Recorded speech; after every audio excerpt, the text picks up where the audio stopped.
John here for an episode of Loose Threads, and it has been a while. But it's a snow day, or as they'd say up north, the maybe you should use your big coat day. It's not worth being canceled. Could be multiple days. But I finally got some time to get some work done. This kind of work, project work. Now, I said when I got this jersey from Vintage Ice Hockey that I was going to customize it myself, and that's exactly what I'm going to do. Now, the Erie Blades never wore names on the back, so it's just simple numbers. And, you know, as Customized Sports is amazing. They do a great job. I fully recommend their custom kits. But when it's a flat $40 fee, whether you have a nameplate or not, I don't know, my cheapness kicks in and I'm like, I'm not paying the full price when there's not a nameplate. So I went to Homegrown Sporting Goods, which I've used quite a bit. Not a sponsor. Wish they would. Please, feel free to send me stuff. And I bought just numbers. Now, aggravatingly, the numbers don't come together anymore. They come in different layers, and you have to assemble them. And so we're going to do that. And I'm going to show you how I do that. And the fact that, you know, these individual numbers are like, you know, $2.50 each. These are like, you know, $7 each. Well, I realize it's not as cheap as I want it to be.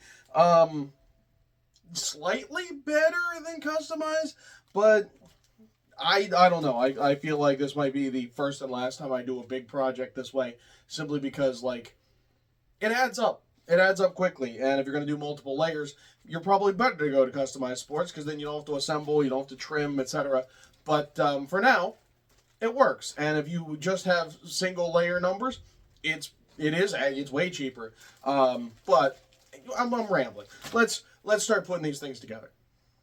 So the biggest annoyance, other than, well, now they're in individual layers, so I'll get over that, is that they have this ridge on them. And I asked if they could not do them, and they said, no, it's part of the laser cutting process. It's there to keep it so that it seals. Look, if you don't have sewing and you just want to iron on numbers, you buy them like this, you put them on, you're great. You don't need to do anything more because they won't fray. That's what this is for. But I do sew my numbers, and I feel like they catch. There's a weirdness to them that it's a plasticky thing that just snags on everything. And when I haven't adequately trimmed them, it's annoyed me. And so what I'm going to do first with all of these, and I'm not going to show it all because it's really dull, is to simply trim this off in extremely thin. Like, if I don't even take a strip of fabric width, I'm happy, right? You just see that I just took the teeth off. If you get a little bit of fabric, it's not the end of the world either. But we are talking in the, like, millimeter range of what you're trimming off into the number itself, because every little bit you do, well, you're going to notice it and you can't really undo it. So trim this off, and it's for all the layers of all the numbers before you get to sewing anything. That's step one. Okay, so that was really tedious and really annoying. And left a mess, and just generally hated every bit of that. But, like, it's part of what you need to do to make this work. In fact, if anyone knows of where I can get loose numbers where I don't have to do this, and I'm not just running to Customized Sports for the entire kit, because, like, again, just number or two, just kind of kit bashing, guerrilla customization, as I like to think of it. Let me know, because this sucked. But now I got to put it together, and that involves some glue, and this time I'm going to use spray-on adhesive, because Island jerseys, Island_jerseys on Instagram, highly recommend. He's been awesome in advising me. Told me that my fabric fusion is terrible, barbaric. This is what you use.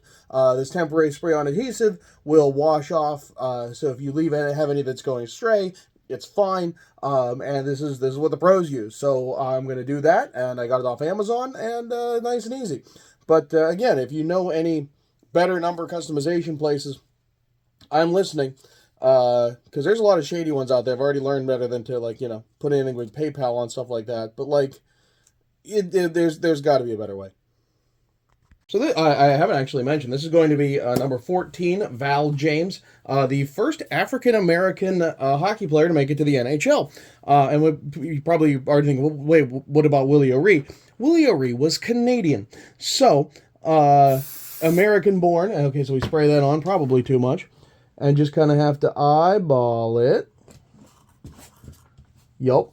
All right, I'm going to step back a little more for that one. And... yep. Okay. Let's grab these ones. For 14. Make sure I got the right side up. White's harder to do than other colors for that because there's such a big difference in color. Oh, we're just going to hit both of them on that one. And... not quite.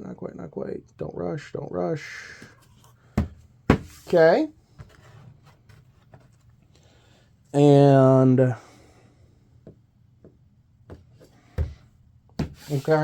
okay. And now the big numbers.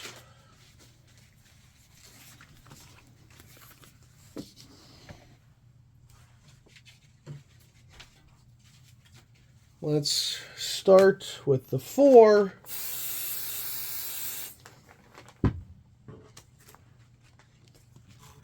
And that wants to grab very quickly. Can't let it do that until you're properly ready. Okay, all right, last one.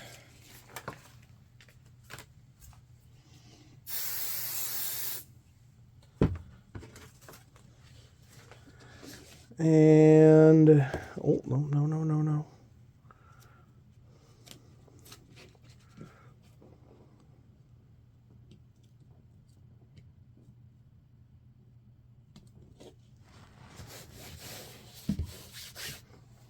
Not bad. Now I get to put them on the jersey. Now, and the reason part of this, so I'm going to stitch it. Got to stitch it first. They, in the instructions that Homegrown Sporting gives us, just like, oh, we'll put the jersey on, heat press it, and then stitch twice. Stitch for each layer. And I'm like, that sounds terrible. Stitching on the jersey is the hardest part of the whole process. Why would I want to do that multiple times, multiple layers? So, spray adhere them. Now we stitch them, and then we put the heat press them on the jersey, and then stitch the outer layer. All right. So this is just simple, putting a stitch over to attach the first layer to the second layer. For the sleeve numbers, I'm going to be working at a 2 width, 1 length for everything. Just simply making a circle around. No big.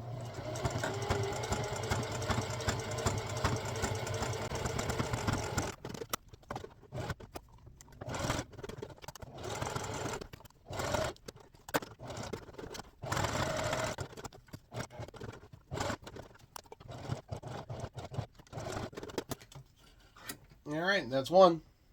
Yeah.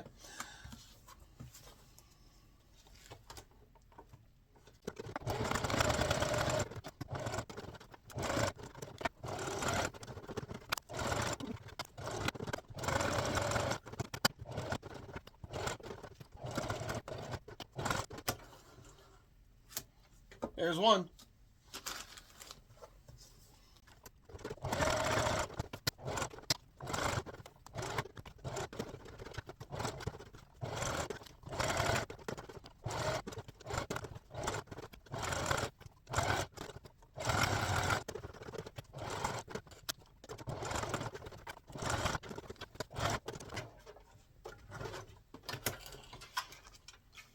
Three.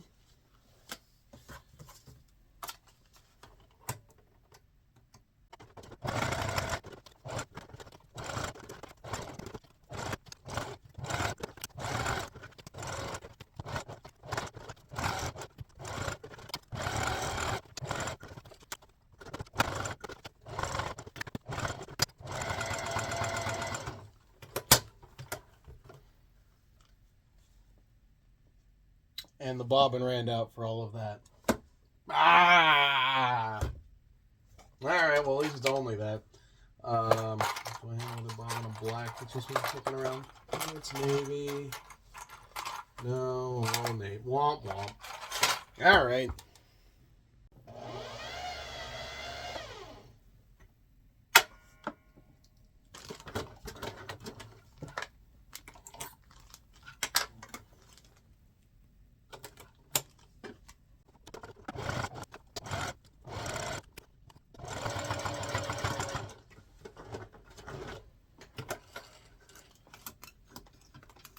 And 4. Ah.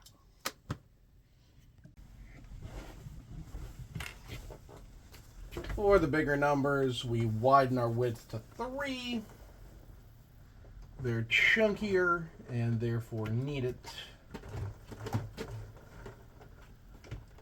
Again, trying to hop each side to seal it in.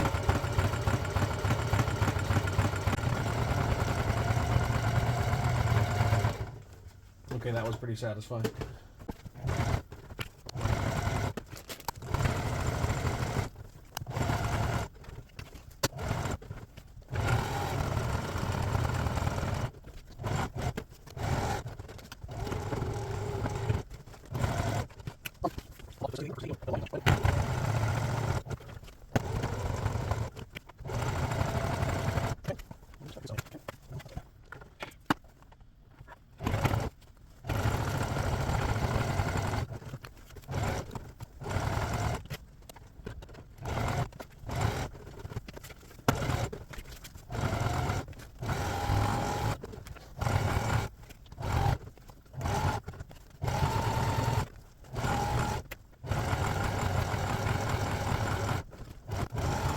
Okay, so the numbers are stitched. They are one thing now, and now I got to put them on. And the question, whenever you have teams without names on the back, did they put them right up at the seam so there would never be a name on the back, and it was just team normal? You go further back, older teams did that. Old Montreal jerseys, absolutely that, when names were not even a thought.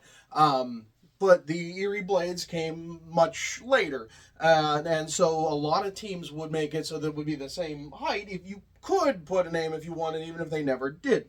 Luckily, the Erie Blades have a very robust Facebook group, which I got into, and I got pictures, lots of reference shots that hopefully I'm smart enough to put around here. And it looks as though they left room for a nameplate, so I have a blank nameplate just as a place setter, and then put it a little further down. So I'm going to do it in that more modern style, and put it on the heat press and get at least these main numbers down so that we can stitch them on, and make it permanent. Okay, so as it's heating, this is a Teflon coated pillow that we use to make sure that nothing from the back goes all the way to the front. And I'm going to set this right below the seam. And then I'm going to get all sorts of fussy putting these numbers on to make sure that they are in exactly the position I want, which, you know, tedious, exacting, not the best television, I'll tell you that.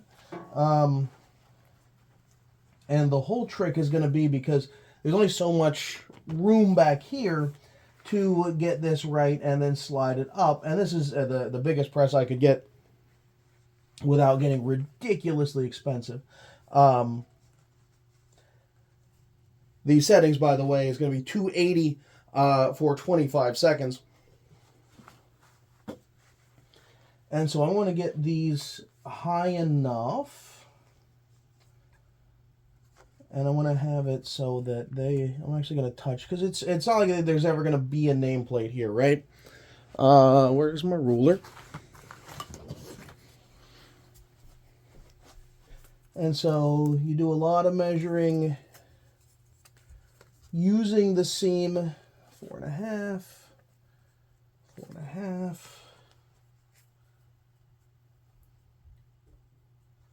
Oh, 4.5. And then I'm going to have to measure from the outer edge and try and center this. Do I have a tag here to act as a center point.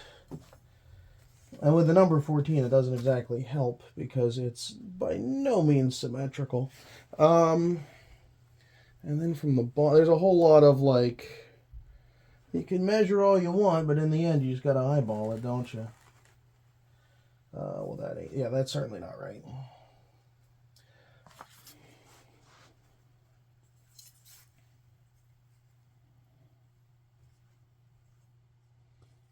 Five and a half, five and a half.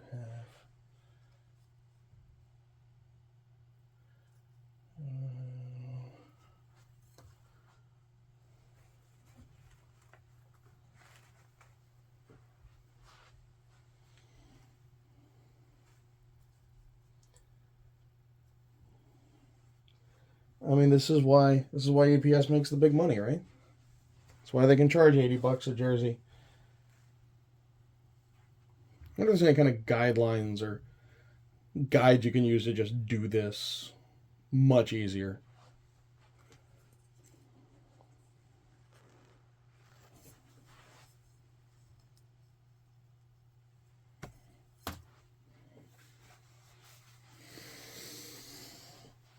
All right, just time to wait. All right, let's do this. Well, clearly, I'm not getting the very edge, and I should have put a paper down. I'm gonna adjust, and I'm gonna do that so I don't scorch nothing. I'm learning, and I know I can put down a second page. It's not gonna do any real problems. So let's try that again.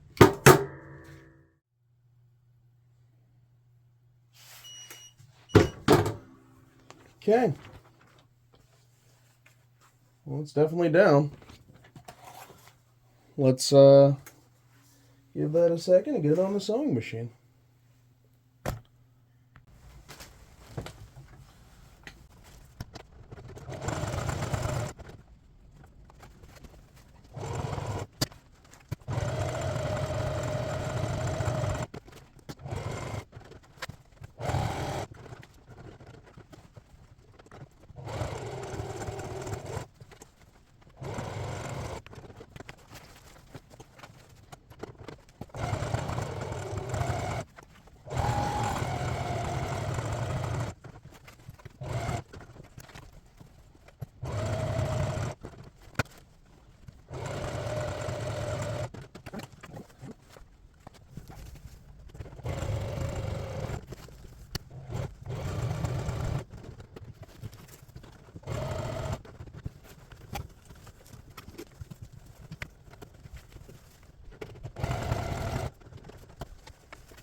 All right, time to position sleeve numbers.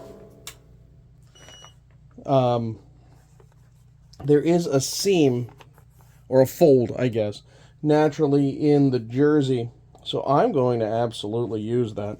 There's also not a lot of room here, so I'm not going to be too worried about the spacing. There's only so much you can screw this up, really. The one thing is that because 14 is such an imbalanced number, there's so little here, so much here, that I am going to have the 4 bleed over the fold, which should give a more balanced look, even though it's technically not. So as long as I keep it relatively straight, and I'm kind of taking this corner and setting it at the fold. It should be fine. I do have my pillows underneath, the Teflon pillows, which should help. We'll give a quick check.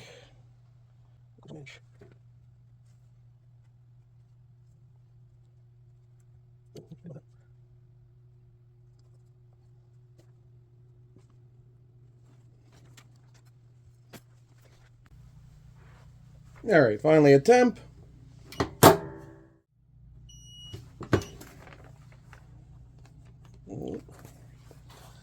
All right, those are on. Time to stitch them. One of the things I've learned, thanks to people reaching out on Instagram, Island Jerseys, unbelievably great. Again, go follow. Is to turn the stuff inside out. And then you're going to pull the sleeve you're going to stitch back through. So that you can just simply put this under the machine and you can work around this area much more easily. I'll put in the pictures I was sent. It's mind-blowing. I mean, it's still awkward, but it's better than trying to move the machine around inside a sleeve. But that's apparently what the pros do. So let's go put it on the machine. All right, let's try this. Sliding things underneath, around through the collar.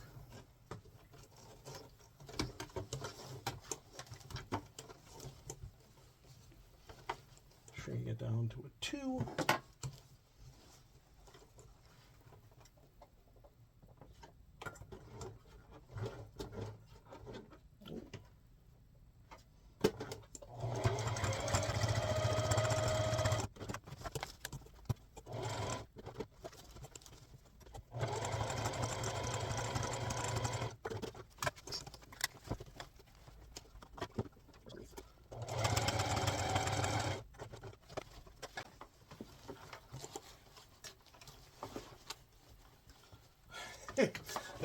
Still a bunch of jersey to move around. That much is obvious.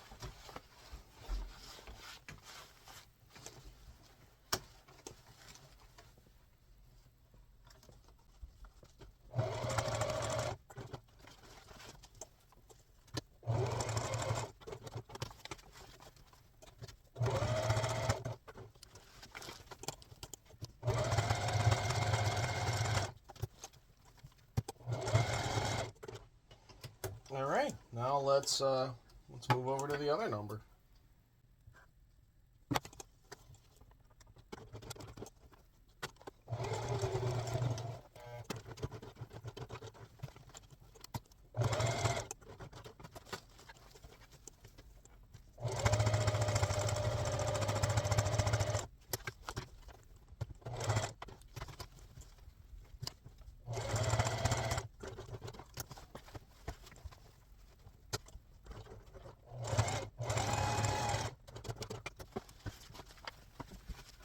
Well, it actually is easier than there. It doesn't look great, but it actually is better.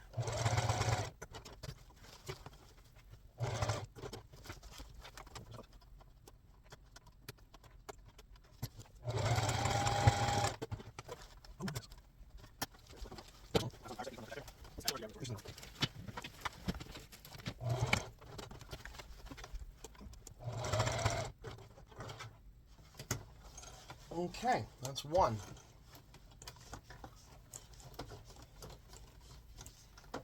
Oh God. Oh God, how do we get it out? And then we have to get the other sleeve and turn it inside out.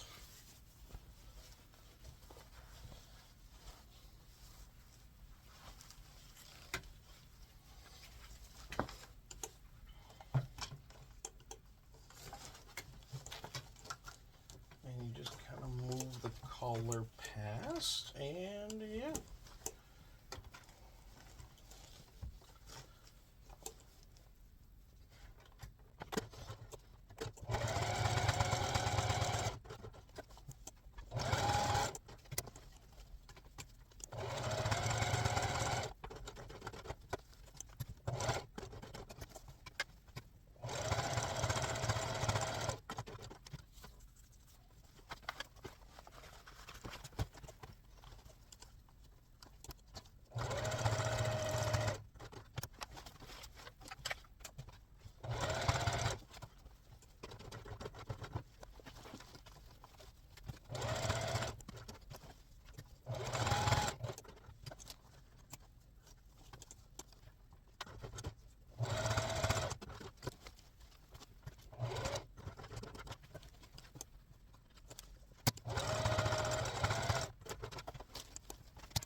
All right. It's still awkward. I imagine with practice it gets better. But it was easier. And thanks to the heat press, not everything's falling all over the place. So,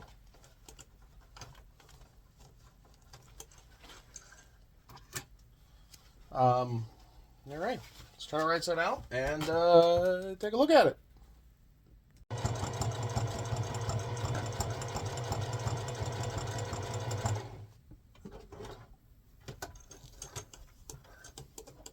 All right. Well, this started as a blank jersey from Vintage Ice Hockey.